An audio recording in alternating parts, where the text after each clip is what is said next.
recognize the former Vice President of Nigeria and my leader, Alhaji Atiku Abubakar.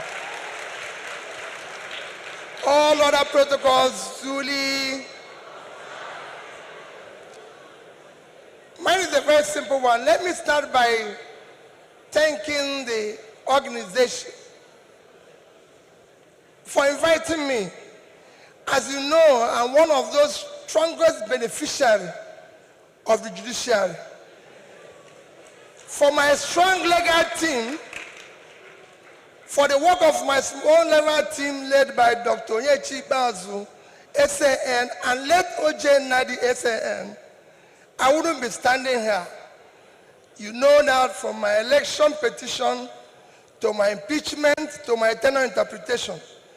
And again, whenever people talk about corruption in the legal or in the judiciary, and one who takes exception, in all this journey, I did not give anybody 1 naira.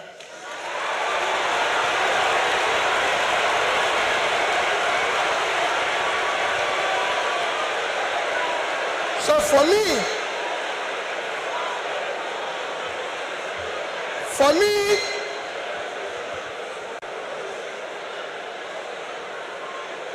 I remain eternally grateful to you for what you did for me to be here and everything. Our topic today is democratic transition in the 21st century Nigeria, 2023 and beyond. I think it's for great people like you or people like Chimamanda you invited, but for me as a trader, I'll try to contribute in my own little way, the way I think we should go. For me, democracy have a simple description. Government of the people, by the people, for the people. That means everything about democracy is the people. And transition means changing from one thing to the other. And for me, Nigeria needs urgent transition from being a highly insecure country to a secure country, from a disunited country to a united country, from corruption to a transparent country, from a country of lawlessness to a country of law and order. But in all this, it is important that we look at where we are today for people to understand the gravity of the journey we are going to take if we are going to transit. Where are we today? Nigeria have qualified to be a failed state. We have met the 2 or 3 biggest characteristics of a failed state. Number one is when you're no longer in charge of your territory. Today, we are among the top terrorized countries of the world. We are among the top kidnapping countries of the world. Bandits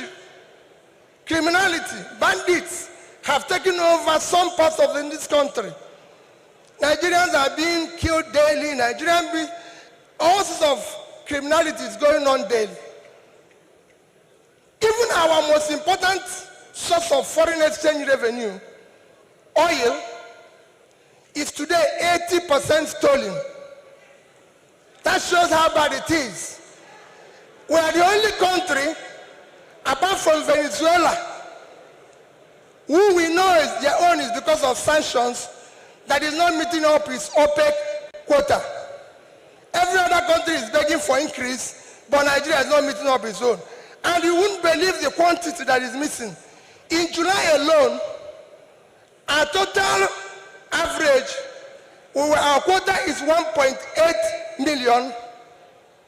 In July, our total average was 1,083,000 barrels a day. That means that in July, we lost 707,000 barrels per day. If you multiply that by 31 days, it will give you 22,227,000 barrels of oil that we lost. This is a country that needs dollar. If you sell it, if you sell that oil, if you sell the quantity we lost, this is July alone. If you sell it at the average price of $110, it will give you $2,450,000,000, which at our rate of exchange of 550, you lost. If you use 550, because I used an average of 550, you've lost 1,344,700,000,000 naira. That is your country. That's what you lost in 1 month because of stealing. It is important that we know this. Number two item to show that we are first state is that you are no longer in control of your economy. Your economy today, we have an economy where we have over 100 million people living in poverty. Your unemployment is one of the worst in the world because you have a combined unemployment of 50%, unemployment and underemployment. Out of 200 million Nigerians, 60% is supposed to be working. So you're supposed to have 120 million Nigerians working, but today Nigerians that are working are under 50 million. So 70-something million of Nigerians are not working, they are not productive. When you compare this to your productivity, you will see how low it is. But what is even worse, we're in a physical mess, total physical mess. Because of all this, between January this year and April, the total revenue of federal government of Nigeria is 1,630,000,000,000 naira. Their expenditure is 4,720,000,000,000.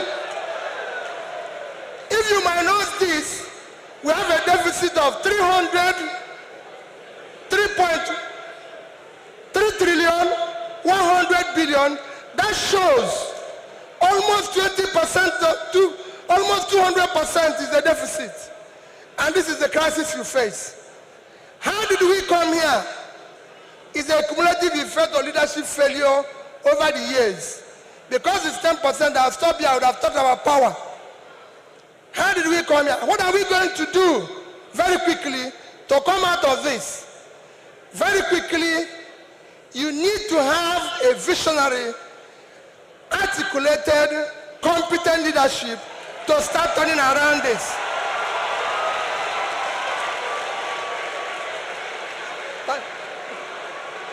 So next year, the time is up. I'll take it that next year, your election you're going to have next year will not be about, remember, it is not about tribe, no religion, not connection, not entitlement. It must be election about character, competence, capacity, and commitment to deliver.